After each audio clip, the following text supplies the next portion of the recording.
All right, let's talk about a super powerful tool that every PLC programmer should know about, the Master Control Relay, or MCR. Now, this thing can make your code incredibly clean and efficient, but, and this is a big but, it also comes with a critical warning that you absolutely have to understand. So, let's dive in. Okay, so let's start with a classic programming challenge. Picture this. You've got a section of a machine with, 20 different outputs. We're talking motors, solenoids, lights, the whole deal. And you need a way to shut them all down, all at once, based on just one single condition. Maybe it's an e-stop, maybe it's a mode change. How do you pull that off? And here's the kicker. How do you do it without just copying and pasting the same bit of logic onto all 20 of those rungs? I mean, can you imagine? That would be a total nightmare to write, and even worse to come back and troubleshoot later. There's got to be a better way, right?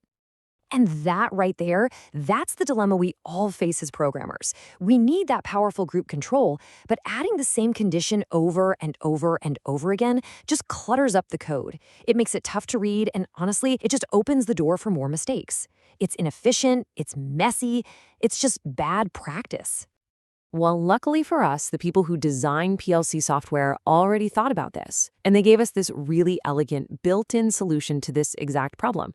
It's called the Master Control Relay, or the MCR instruction. So what is this thing really? Well, the textbook definition says it's an instruction used to create a zone of ladder logic. The two words you really want to lock onto there are zone and single condition. You're basically putting up a virtual fence around a block of your code, a block that you can then switch on or off as one complete unit. You know, the absolute best way to think about it is like a circuit breaker for your code. When that breaker is flipped on, power flows, and all the rungs inside that little zone just do their thing normally.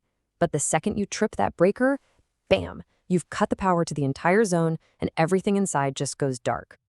So, how does this circuit breaker actually work inside your program? Let's take a look at how you actually build one of these MCR zones. It's surprisingly simple, actually. So here's the deal. MCR instructions always work in pairs. First up, you've got a conditional MCR. This is your switch. It sits on a rung with whatever logic you want to use to turn the zone on or off. That instruction marks the beginning of the zone. Then, a little further down in your code, you place a second unconditional MCR instruction, all by itself on its own rung, and that marks the end of the zone. Everything sandwiched in between those two instructions is now under master control. The way it behaves is basically just a simple on-off switch. When your MCR condition is true, the zone is enabled. It's like the MCR instructions aren't even there. Every single rung inside that zone just runs its own logic, business as usual. But the moment that condition goes false, that zone becomes disabled. And the PLC instantly treats every single output inside that zone as false. It just shuts them all down. But, and you gotta listen up because this is a huge gotcha. How things shut down really depends on the type of instruction. A standard, non-retentive output, yeah, that gets forced off right away, simple enough. But your retentive outputs, your latches, they are not affected. They'll just hold whatever state they were last in, which could very well be on. That is a massive detail to remember. And it's the same for timers and counters. They just stop dead in their tracks, freezing whatever value they had. Okay, so now that we get how it works, let's talk about why you'd even want to use it. The benefits here go way beyond just, turning things off.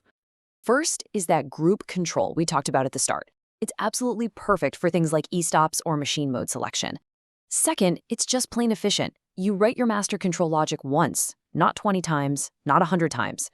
And finally, it makes your code so much easier to read. You're creating this clear, visible block that basically tells anyone who looks at your code later, hey, all this stuff in here is related, and it all depends on this one main condition. Okay, now we have to stop and talk about safety.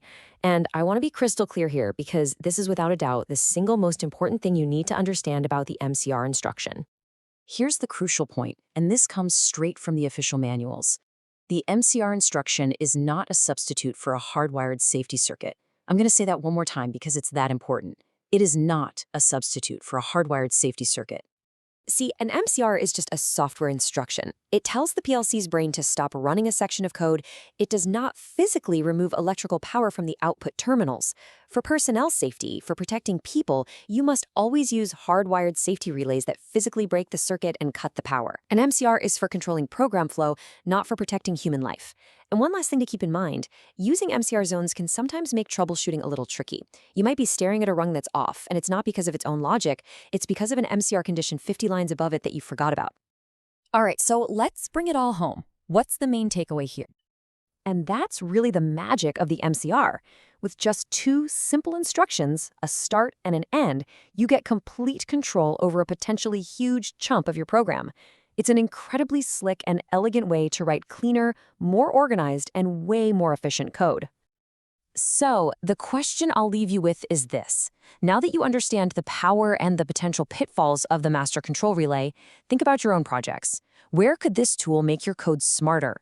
And, just as important, where could it hide a sneaky problem if you forget about its limitations? Thanks for checking this out.